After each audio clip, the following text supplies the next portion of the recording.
It has been quite a while since the last update back in January, and that's because things have been a little bit slow starting the year out because of a lack of conventions, a lack of traveling, but I finally have a nice stack of GameCube games. Now, for those of you who might be newer to the channel and unfamiliar with what this video is, I'm taking you guys on a journey as I complete the GameCube collection for a second time, chronicling the journey as I go, and in these update videos, I go over all of the games that I purchased since the last update, and I go over where I got the games, and then at the end of the video, I go over the numbers so far in terms of how much I paid versus market value, the percentage I've paid of market value, all that good stuff, so be sure and stay tuned to the end for that. And at the end, I'm going to kind of go over the rest of the plan for this year when it comes to rebuilding this collection. Without further ado, let's go ahead and jump into the games. So first up, we have SSX3. Now, I actually got SSX3 on Whatnot. If you're unfamiliar with what Whatnot is basically Twitch meets eBay. You can go on there and do live auctions and bid for just about anything you want to buy,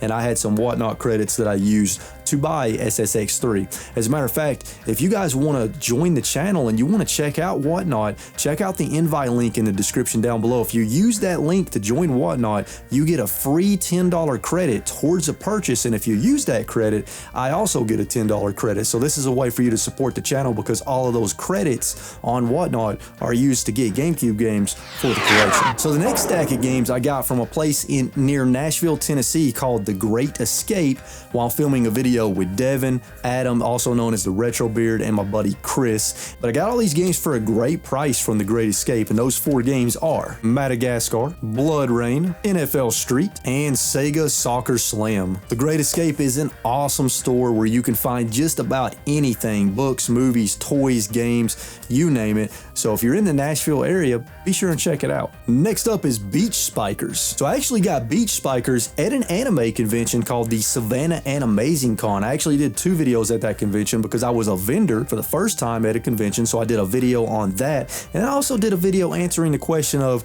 can you find retro games at an anime convention? Links to both of those videos in the description down below, but I managed to snag this from a vendor there for under price charting value, so I was pretty happy with that. Next up is Cubics Robots for Everyone Showdown. So Cubics is one of the few games that I actually got off camera outside of a video. When I was on my way to Florida to hang out with Marcello from GameCube Galaxy for a weekend, I stopped at a game store in Valdosta, Georgia, and I snagged this dude for a great price. Next up is Speed Kings. Speed Kings is another GameCube game I got off camera and outside of a video. It was at a game store called Ready Set Play in Florida while hanging out with Marcello at GameCube Galaxy, and I got this for a pretty good price, so I was pretty happy with it. So the next 3 games I also got from a game store in Florida called Cybertron Games while hanging out with Marcello from GameCube Galaxy, and these were also off camera and outside of a video, and I got these for a great price. As a matter of fact, one of them, Army Men RTS, was a gift from Marcello at GameCube Galaxy. I was not expecting it. He actually bought it for me sneakily while we were at the store. But the other 2 games I got from there are FIFA Soccer 2004 and Smuggler's Run Warzones. Next up, let's talk about Spider-Man. So I've actually had Spider-Man for a while,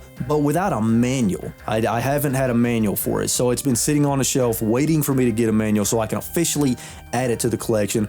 Well, I finally broke down and I got a manual for this game on eBay for a great price, and now Spider-Man is officially added to the GameCube collection. So the next 6 games you guys actually just saw in the last video that came out where we went to Retro Rick's game store. I traded a bunch of stuff in towards some GameCube games, and we toured his updated game store. If you missed that, I'll leave a link in the description down below, but I got 6 games without paying a dime, basically. I think I paid like a couple of bucks because my trade credit ended up covering all of these, and those 6 games are one of my favorite RPGs on the GameCube, Tales of Symphonia, Flushed Away, Shrek Extra Large, Hot Wheels World Race, Fight Night Round 2, and Super Monkey Ball. Next up, let's talk about WWE WrestleMania XIX. So I got this one from an awesome flea market called Flea World while hanging out with my good friends Doug and Chris. I was not expecting to walk out of there with a GameCube game because I've looked at their GameCube stack before, and I think this game has been there the whole time, and I just overlooked it the last 2 times I went. But this time,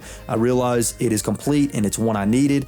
and I got it for a great price, so it went home with me. And last but certainly not least is Billy Hatcher and the Giant Egg. Now, I'm not going to go into a whole lot of details on this one because it's in a video that hasn't released yet, so be sure and stay tuned. A video with Andy from PacManCase, as a matter of fact, so be sure and stay tuned for that. But let's just say I got this game for a pretty freaking great price, so stay tuned for that video in a couple of weeks. So altogether, since the last GameCube Collection update, I've got 20 GameCube games added to the collection, which is pretty freaking awesome. Now, I expect that number to ramp up quite a bit because convention season is starting, and I usually rack up and get a lot of GameCube games at game conventions, so it shouldn't be too long until the next GameCube Collection update, hopefully. But before we get into the numbers, which I know you guys are very excited to hear, let me kind of go over what the plan is for the rest of the year. I currently have 356 complete in box Black Label games on the shelf behind me here, which leaves me with 195 left, which means I'm fixing to get down to the point to where all the games are expensive and hard to find. So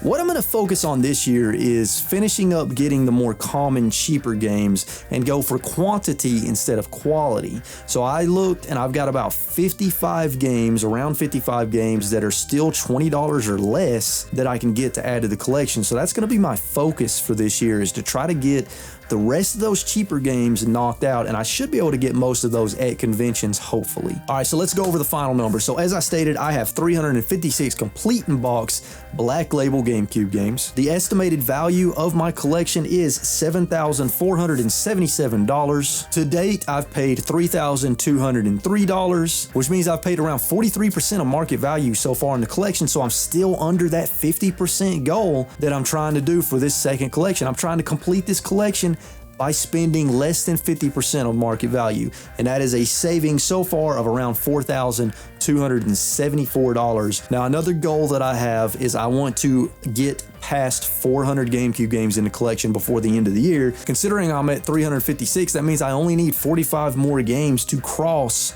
400. So I want to be at 401 before the end of the year. I think I'm going to be able to pull that off. I feel pretty freaking good about it. Well, that is it for today's GameCube Collection update. Let me know what you think about how I'm doing so far. Let me know if you got anything cool to say about any of the games that I showed in today's video. And I appreciate each and every one of you, and I'll catch you guys in the next one. Later.